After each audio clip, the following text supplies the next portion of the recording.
ನಮಸ್ತೆ ಸ್ನೇಹಿತರೆ, ಇವತ್ತು ನಾವು ದ್ವಿತೀಯ BA ಇಂಗ್ಲೀಷ್ನಲ್ಲಿ ಪದ್ಯದ ಭಾಗದ ತಯಾರಿಯನ್ನು ಮಾಡಿಕೊಳ್ಳುವ ಅಭ್ಯಾಸವನ್ನು ಮಾಡಿಕೊಳ್ಳುವ ಪರೀಕ್ಷೆಯ ಅಂತಿಮ ತಯಾರಿಯಾಗಿ ಪ್ರತಿಯೊಂದು ಪದ್ಯದ ಸಾರಾಂಶವನ್ನು ಕನ್ನಡದಲ್ಲಿ ತಿಳ್ಕೊಂಡು ಇಂಗ್ಲೀಷ್ನಲ್ಲಿ ಕೂಡ ಇರುವಂಥ ಸಮ್ಮರಿಯನ್ನು ತಿಳ್ಕೊಳ್ಳುವ.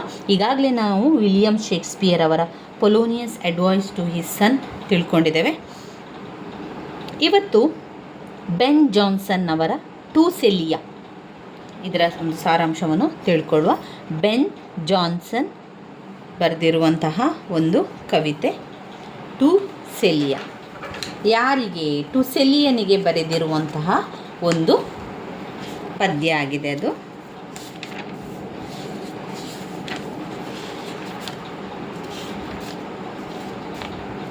ಪುಟ ಸಂಖ್ಯೆ 7ರಲ್ಲಿದೆ ನೋಡಿ ಪದ್ಯ. ನಿಮಗೆ ಸಮ್ಮರಿ ಈ ಪುಟದಲ್ಲಿದೆ, ಪುಟ ಸಂಖ್ಯೆ 8ರಲ್ಲಿದೆ ನೋಡಿ. ಅದರಲ್ಲಿ ನಾನು ಪಾಯಿಂಟ್ಸ್ ರೀತಿಯಲ್ಲಿ ಮಾಡಿಕೊಂಡು ಓದ್ಕೊಂಡಿದ್ದೇನೆ. ಆ ಪಾಯಿಂಟ್ಸ್ ಈ ರೀತಿಯಾಗಿದೆ. ಮೊದಲನೆಯ ಪಾಯಿಂಟ್ಸಲ್ಲಿ ಇದು, ನಂತರ 2, 3, 4, 5, 6 ಪಾಯಿಂಟ್ಸ್ಗಳನ್ನು ಮಾಡಿಕೊಂಡು ಆ 6 ಪಾಯಿಂಟ್ಸ್ಗಳನ್ನು ಬರೆದು ನಂತರ ಆ 6 ಪಾಯಿಂಟ್ಸನ್ನು ಒಂದೊಂದನ್ನೇ ವಿವರಿಸ್ತಾ ಹೋಗುವಂಥದ್ದು. ಇಲ್ಲಿ ನಿಮಗೆ ನಾನು ಟು ಸೆಲಿಯಾ ಅದರ ಒಂದು ಬೆನ್ ಜಾನ್ಸನ್ ಅವರ ಒಂದು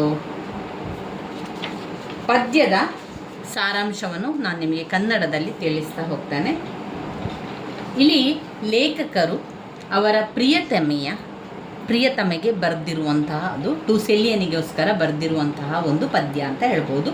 ಪ್ರಿಯತಮೆಯ ವರ್ಣನೆಯನ್ನು ಈ ಒಂದು ಪದ್ಯದಲ್ಲಿ ಮಾಡ್ತಾರೆ. ಪ್ರಿಯತಮೆಯನ್ನು ಹೇಳುವಂಥದ್ದು, ನೋಡು ನೀನು ಈ ಒಂದು ಕಪ್ಪಿಗೆ, ಅಂದರೆ ಅವರಿಬ್ಬರು ಜೊತೆಯಾಗಿ ಕೂತ್ಕೊಂಡು ಕಾಫಿಯನ್ನು ಕುಡಿತಾ ಇದ್ದಾರೆ ಅಂತ ಅಂದ್ಕೊಳ್ಳೋ. ಆ ಒಂದು ಕಪ್ಪಿಗೆ ನೀನು ಮುತ್ತನ್ನು ನೀಡು. ನಾನು ಬೇರೆ ವೈನ್ ನನಗೆ ಬೇಡ, ಈ ಕಪ್ಪಿಗೆ ನೀನು ಮುತ್ತು ಕೊಟ್ಟರೆ ಸಾಕು, ನನಗೆ ಆ ಕಪ್ಪೇ ಸಾಕು, ಅದರ ಬದಲು ನನಗೆ ಯಾವುದೇ ರೀತಿಯ ವೈನ್ ಬೇಡ ಎನ್ನುವಂಥದ್ದನ್ನು ಲೇಖಕರು ಇಲ್ಲಿ ಹೇಳ್ತಾ ಇದ್ದಾರೆ. ಪ್ರೀತಿಯ ದಣಿಯು ಆತ್ಮದಿಂದ ಹುಟ್ಟಿದೆ, ಅದು ಅಮೃತ ಕುಡಿಯಲು ಬಯಸಿದೆ. ಮಾಮೂಲಿ ವೈನ್ ಬೇಡ ನನಗೆ, ಅದು ಅಮೃತ ಬೇಕು ಅಂತ ಕೇಳ್ತಾ ಇದೆ ಅಂತ ಇಲ್ಲಿ ಒಂದು ರೀತಿಯ ತಮಾಷೆ ರೀತಿಯಲ್ಲಿ ವ್ಯಂಗ್ಯವಾಗಿ ಪ್ರೀತಿಯನ್ನು ಅವರಿಲ್ಲಿ ವ್ಯಕ್ತಪಡಿಸುವಂಥದ್ದು. ನೀನು ಈ ಕಪ್ಪಿಗೆ ಒಂದು ಮುತ್ತನ್ನು ಕೊಟ್ಟರೆ ಆ ಕಪ್ಪೇ ನನಗೆ ಸಾಕು, ಬೇರೆ ಯಾವ ವೈನನ್ನು ನಾನು ಬಯಸುವುದಿಲ್ಲ, ಯಾಕಂದರೆ ಅದು ನನಗೆ ತುಂಬಾ ಶ್ರೇಷ್ಠ ಆಗಿರ್ತದೆ. ಇನ್ನು ಪ್ರೀತಿಯ ದಣಿಯು ಆತ್ಮದಿಂದ ಹುಟ್ಟುವಂಥದ್ದು. ಒಂದು ಪ್ರೀತಿ ಎನ್ನುವಂಥದ್ದು ಆತ್ಮದಲ್ಲಿ ಹುಟ್ಟಿರ್ತದೆ. ಅದು ಯಾವುದನ್ನು ಬಯಸ್ತಾ ಇದೆ? ವೈನನ್ನು ಬಯಸ್ತಾ ಇಲ್ಲ, ಅಮೃತ ಕುಡಿಯಲು ಬಯಸ್ತಾ ಇದ್ರೆ. ಮಾಮೂಲಿ ವೈನ್ ಅವರಿಗೆ ಅದಕ್ಕೆ ಬೇಕಿಲ್ಲ. ನೀನು ಅಮೃತ ಕೊಟ್ಟರೆ, ಸೆಲಿಯನಿಗೆ ಹೇಳುವಂಥದ್ದು ಲೇಖಕರು, ನೀನು ಅಮೃತ ಕೊಟ್ಟರೆ ನಾನು ಬೇರೆ ಏನು ಬಯಸುವುದಿಲ್ಲ, ನಾನು ಗುಲಾಬಿಯ ಗುಚ್ಛವನ್ನು ನಾನು ನಿನಗೆ ಕೊಡ್ತೇನೆ. ಪ್ರೀತಿಯ ಸಂಕೇತವಾಗಿ ಕೆಂಪು ಗುಲಾಬಿಯ ಗುಚ್ಛವನ್ನು ನಾನು ನಿನಗೆ ಕೊಡ್ತೇನೆ. ನೀನು ಅದನ್ನು ಇಟ್ಕೊಳ್ಬಾರ್ದು, ನಿನ್ನಲ್ಲಿ ಇಟ್ಕೊಳ್ಬಾರ್ದು, ನನಗೆ ವಾಪಸ್ ಕೊಡಬೇಕು. ನೀನು ಅದನ್ನು ಯಾವಾಗ ಕೊಡಬೇಕು? ನಾನು ಕೊಟ್ಟಂತಹ ಹೂವಿನ ಗುಚ್ಛವನ್ನು ನೀನು ಪಡೆದುಕೊಂಡು ಆ ಹೂವಿನ ಗುಚ್ಛಕ್ಕೆ ಒಂದು ಮುತ್ತನ್ನು ಕೊಡಬೇಕು, ಒಂದು ಕಿಸ್ಸನ್ನು ನೀನು ಕೊಡಬೇಕು. ಹೂವಿನ ಗುಚ್ಛಕ್ಕೆ ಮುತ್ತನ್ನು ಕೊಟ್ಟು ಆ ಹೂವಿನ ಗುಚ್ಛವನ್ನು ನನಗೆ ವಾಪಸ್ ರಿಟರ್ನ್ ಕೊಡಬೇಕು. ಪುನಃ ಪದೇ ನನಗೆ ವಾಪಸ್ ಅದನ್ನು ಮತ್ತೊಮ್ಮೆ ನನಗೆ ಅದನ್ನು ಕೊಡಬೇಕು. ನೀನು ಯಾಕೆ ಹಾಗೆ ಕೊಡಬೇಕು ಅಂತ ಹೇಳಿದರೆ, ಆಗ ಅದರ ಸುಗಂಧ ಇನ್ನಷ್ಟು ಹೆಚ್ಚುತ್ತದೆ. ಯಾಕಂದರೆ ನೀನು ಅದಕ್ಕೆ ಮುತ್ತನ್ನು ಕೊಟ್ಟಿದ್ದೀಯಾ. ಮುತ್ತನ್ನು ಕೊಟ್ಟ ಕಾರಣ ಆ ಒಂದು ಹೂವಿನ ಗುಚ್ಛ ಎಲ್ಲ ಕಡೆ ಪರಿಮಳವನ್ನು ಸೂಸ್ತಾ ಇದೆ, ತುಂಬಾ ಸುಗಂಧ ಭರಿತವಾಗಿದೆ. ನೀನು ಅದನ್ನು ಪುನಃ ನನಗೆ ಕೊಡಬೇಕು. ಅದು ನನಗಾಗಿ ಇರುವಂಥದ್ದು. ಅವಳ ಮುತ್ತಿನಿಂದ ಅದು ಹೂ ಕೂಡ ಬಾಡೋದಿಲ್ಲ. ಯಾವಾಗ ಆ ಹೂವಿಗೆ ಮುತ್ತನ್ನು ಕೊಟ್ಟು ನನಗೆ ವಾಪಸ್ ಅವಳು ಕೊಡ್ತಾ ಇದ್ದಾಳೋ ಅಂಥ ಸಂದರ್ಭದಲ್ಲಿ ಅದರ ಸುಗಂಧ ಎಲ್ಲ ಕಡೆಗೆ ಪಸರಿಸಿದೆ, ಅಷ್ಟೊಂದು ಸುಗಂಧ ಭರಿತವಾಗಿತ್ತು. ಅದೇ ರೀತಿ ಆ ಹೂ ಯಾವತ್ತೂ ಕೂಡ ಬಾಡುವುದಿಲ್ಲ ಅಂತ ಲೇಖಕರು ಹೇಳ್ತಾ ಇದ್ದಾರೆ. ಈ ರೀತಿ ಹೇಳುವಂಥದ್ದನ್ನು ಸೆಲಿಯನನ್ನು ಹೊಗಳ್ತಾ ಇದ್ದಾರೆ ಇಲ್ಲಿ ಲೇಖಕರು ಇಲ್ಲಿ ಒಂದು ಸೀಕ್ರೆಟ್ ಲವ್ ಅನ್ನು ಮಾಡ್ತಾ ಇದ್ದಾರೆ. ಟು ಸೆಲಿಯನಿಗೆ ಪತ್ರವನ್ನು ಬರೆಯುವಂಥದ್ದು, ಸೆಲಿಯನ ಹತ್ರ ಹೇಳುವಂಥದ್ದು ಸೀಕ್ರೆಟ್ ಲವ್ ಆಗ್ತಾ ಇದೆ. ಸೆಲಿಯನ ಬಗ್ಗೆ ಗುಣಗಾನವನ್ನು ಮಾಡ್ತಾ ಇದ್ದಾರೆ. ಎಷ್ಟೊಂದು ಅವಳು ಈ ಒಂದು ಕಪ್ಪಿಗೆ ಮುತ್ತನ್ನು ಕೊಟ್ಟರೆ ಅವನು ವೈನೇ ಬಯಸೋದಿಲ್ಲ, ಹಾಗೆ ಹೂವಿನ ಗುಚ್ಛಕ್ಕೆ ಮುತ್ತನ್ನು ಕೊಟ್ಟರೆ ಅದು ಬಾಡುವುದೇ ಇಲ್ಲ. ಹೂವಿನ ಗುಚ್ಛಕ್ಕೆ ಮುತ್ತನ್ನು ಕೊಟ್ಟಂಥ ಸಂದರ್ಭದಲ್ಲಿ ಅದರ ಸುಗಂಧ ಎಲ್ಲ ಕಡೆ ಪಸರಿಸ್ತದೆ.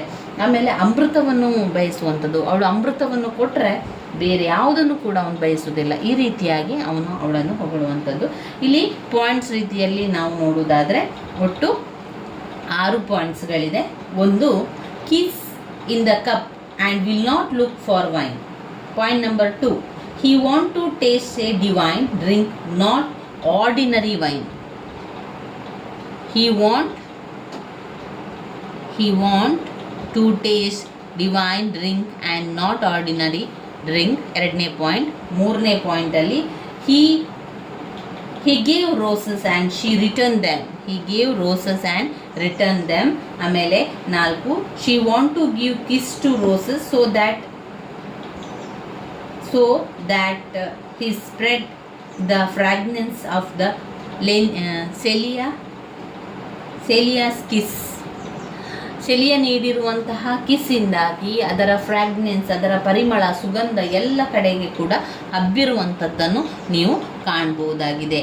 These roses will spread the fragrance of Celia's kisses. ಆಮೇಲೆ 6ನೇ ಪಾಯಿಂಟ್, ಡಸ್ ನಾಟ್ ವಿದರ್ ಅಂದರೆ ಬಾಡುವುದಿಲ್ಲ. ಯಾವಾಗ ಆ ಸೆಲಿಯ ಆ ಹೂವಿಗೆ ಮುತ್ತನ್ನು ಕೊಡ್ತಾಳೋ ಅಂತಹ ಸಂದರ್ಭದಲ್ಲಿ ಸುಗಂಧ ಎಲ್ಲ ಕಡೆ ಹರಡ್ತದೆ, ಅದರ ಜೊತೆಗೆ ಅದು ಬಾಡಿ ಕೂಡ ಹೋಗುವುದಿಲ್ಲ. ಡಸ್ ನಾಟ್ ವಿದರ್ ಅಂದರೆ ಬಾಡುವುದಿಲ್ಲ ಎನ್ನುವಂಥ ಅರ್ಥವನ್ನು ಕೊಡುವಂಥದ್ದು. ಇವು ನಾವು ಸೆಲಿಯ ಪದ್ಯದಲ್ಲಿ ಬರುವಂತಹ ವಿಚಾರ ಆಗಿದೆ. ಇದರ ಒಂದು ಸಾರಾಂಶ ಇಂಗ್ಲೀಷ್ನಲ್ಲಿ ಇಲ್ಲಿದೆ ನೋಡಿ. ಈ ಸಾರಾಂಶ 6 ಪಾಯಿಂಟ್ಸನ್ನು ನೀವು ತಗೊಳ್ಳಿ. 6 ಪಾಯಿಂಟ್ಸ್ಗಳನ್ನು ಬರೆದು ಕಲಿಯಿರಿ, ಅದರ ಪಾಯಿಂಟ್ಸನ್ನು ಕಲಿಯಿರಿ. ಪದ್ಯ ನೋಡಿ ಇಲ್ಲಿದೆ. ಬೆನ್ ಜಾನ್ಸನ್ ಅವರು ಬರೆದಿರುವಂತಹ ಸೆಲಿಯ ಎನ್ನುವಂತಹ ಪದ್ಯ. ಇನ್ನು ಮುಂದಿನ ಒಂದು ಪದ್ಯ, ಬೆಲಿಂಡಾಸ್ ಡ್ರೆಸ್ಸಿಂಗ್ ಟೇಬಲ್. ಅಲೆಕ್ಸಾಂಡರ್ ಪೋಪ್ ಅವರು ಬರೆದಿರುವಂತಹ ಬೆಲಿಂಡಾಸ್ ಡ್ರೆಸ್ಸಿಂಗ್ ಟೇಬಲ್. ಟು ಸೆಲಿಯಾ ಪುಟ ಸಂಖ್ಯೆ 7ರಲ್ಲಿದೆ. ನಿಮ್ಮ ಟೆಕ್ಸ್ಟ್ ಬುಕ್ಕಲ್ಲಿ ನೀವು ನೋಡಿದರೆ ಪುಟ ಸಂಖ್ಯೆ 7ರಲ್ಲಿ ಟು ಸೆಲಿಯಾ ಪದ್ಯವನ್ನು ನಾವಿಲ್ಲಿ ಕಾಣ್ಬೋದು. ಅವರು ಲೇಖಕರು ತಮ್ಮ ಪ್ರಿಯತಮೆಗೆ ಬರೆಯುವಂಥದ್ದು, ಆದರೆ ಹಾಸ್ಯಭರಿತವಾಗಿ ಅಂತಲೇ ಹೇಳ್ಬೋದು. ಒಂದು ಕಾಮಿಡಿ ಹ್ಯೂಮರನ್ನು ಹೊಂದಿರುವಂತಹ ಒಂದು ಪದ್ಯ ಆಗಿದೆ. ಈ ಪಾಯಿಂಟ್ಸನ್ನು ಇಟ್ಕೊಂಡೆ ಓದ್ಕೊಳ್ಳಿ. ನೀವು ನೇರವಾಗಿ ಒಂದು ಸಮ್ಮರಿಯನ್ನು ನೋಡ್ಕೊಳ್ತೀರಿ ಅಂತಾದರೆ ನಾನು ನಿಮಗೆ ಆ ಸಮ್ಮರಿಯನ್ನು ತೋರಿಸ್ತೇನೆ ನೋಡಿ. ಈ ರೀತಿಯಾಗಿ ನಾನು ಸಮ್ಮರಿಯಲ್ಲಿ ಬರ್ಕೊಂಡಿದ್ದೇನೆ. ಒಂದು ಸ್ವಲ್ಪ ಸಮ್ಮರಿಯನ್ನು ಈ ರೀತಿಯಾಗಿ ಬರ್ಕೊಂಡಿರುವಂಥದ್ದು. To Celia is a poem about love. ಇಲ್ಲಿ ಸೆಲಿಯಾ ಎನ್ನುವಂತಹ ಪೋಯಮ್ ಟು ಸೆಲಿಯನಿಗೋಸ್ಕರ ಬರೆದಿರುವಂಥದ್ದು. ಟು ಸೆಲಿಯಾ ಯಾರು? ಬೆನ್ ಜಾನ್ಸನ್ ಇಲ್ಲಿ ಲೇಖಕರು ಪ್ರೀತಿಗೆ ಬಿದ್ದಿದ್ದಾರೆ. ಈ ಒಂದು ಸೆಲಿಯಾ ಪೋಯಮ್ ಅಬೌಟ್ ಯಾವುದರ ಬಗ್ಗೆ ಹೇಳ್ತಾ ಇದೆ? ಈ ಪದ್ಯ ಲವ್ವಿನ ಬಗ್ಗೆ ಇಲ್ಲಿ ಹೇಳ್ತಾ ಇದೆ. The speaker is in love. Speaker ಅಂದರೆ ಯಾರು? ಇಲ್ಲಿ ಸ್ಪೀಕರ್ ಅಂದರೆ ಕವಿಯನ್ನೇ ಇಲ್ಲಿ ನಾವು ಸ್ಪೀಕರ್ ಅಂತ ಹೇಳುವಂಥದ್ದು. ಸ್ಪೀಕರ್ ಪ್ರೀತಿಗೆ ಬಿದ್ದಿರುವಂಥದ್ದು. Speaker is in love with a women. ಒಂದು ಮಹಿಳೆಯ ಜೊತೆಗೆ ಪ್ರೀತಿಗೆ ಬಿದ್ದಿದ್ದಾನೆ. And he believes that she returns those feelings and he begs her to give him a sign. ಆಮೇಲೆ ಅವನು ಫೀಲ್ ಮಾಡ್ತಾ ಇದ್ದಾನೆ, ಯಾಕಂದರೆ ಆ ಒಂದು ಪ್ರೀತಿಯನ್ನು ಅವಳು ಕೂಡ ಕೊಡ್ಬೋದು ಎನ್ನುವಂಥದ್ದು. ಅವನು ಬಿಲೀವ್ ಮಾಡ್ತಾನೆ. ಹಿ believes that she returns those feelings. ಇಲ್ಲಿ ಸ್ಪೀಕರ್ ಆದಂಥವನು ಅಂದರೆ ಲೇಖಕರು ಎಕ್ಸ್ಪೆಕ್ಟ್ ಮಾಡ್ತಾ ಇದ್ದಾರೆ, ಅವರು ನಂಬಿದ್ದಾರೆ, ಬಿಲೀವ್ ಮಾಡಿದ್ದಾರೆ. ಯಾಕಂದರೆ ಶಿ ರಿಟರ್ನ್ಸ್ ದೋಸ್ ಫೀಲಿಂಗ್ಸ್. ಅವರ ಒಂದು ಫೀಲಿಂಗ್ಸನ್ನು ಅವಳು ಕೂಡ ಕೊಡ್ತಾಳೆ.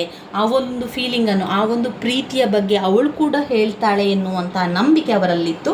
ಹಿ begs her to give him a sign.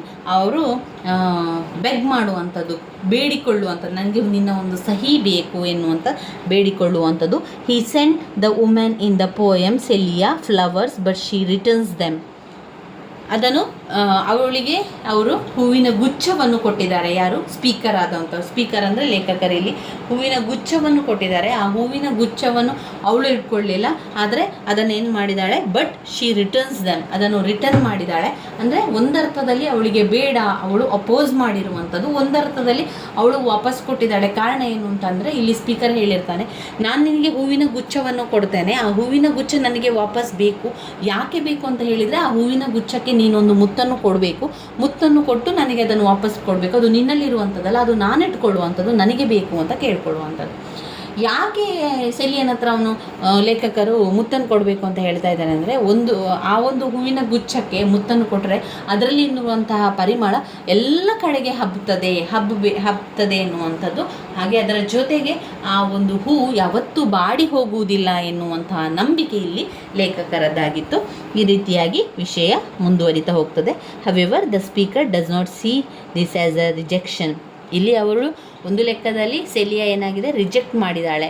ಯಾರ ಸ್ಪೀಕರ್ ಪೋಯಮ್ ಲೇಖಕರ ಒಂದು ಪ್ರೀತಿಯನ್ನು ರಿಜೆಕ್ಟ್ ಮಾಡಿದ್ದಾಳೆ, ಬೇಡ ಅಂತ ಹೇಳಿದ್ದಾಳೆ.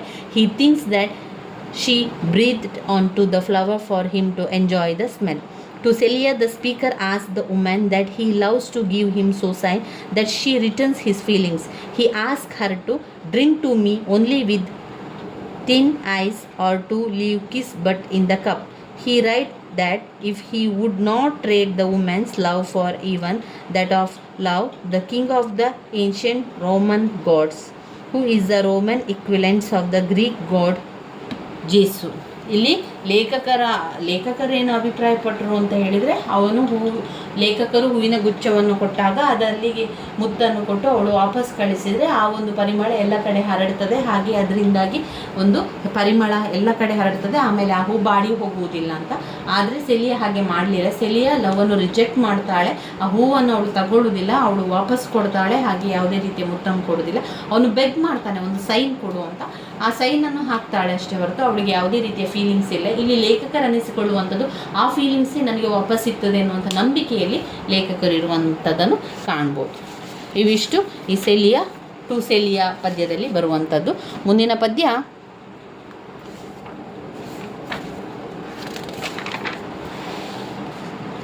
ಅಲೆಕ್ಸಾಂಡರ್ ಪೋಪ್ ಅವರು ಬರೆದಿರುವಂತಹ ಬೆಲಿಂಡಾ ಡ್ರೆಸ್ಸಿಂಗ್ ಟೇಬಲ್. ಪುಟ ಸಂಖ್ಯೆ 11ರಲ್ಲಿದೆ ನೋಡಿ.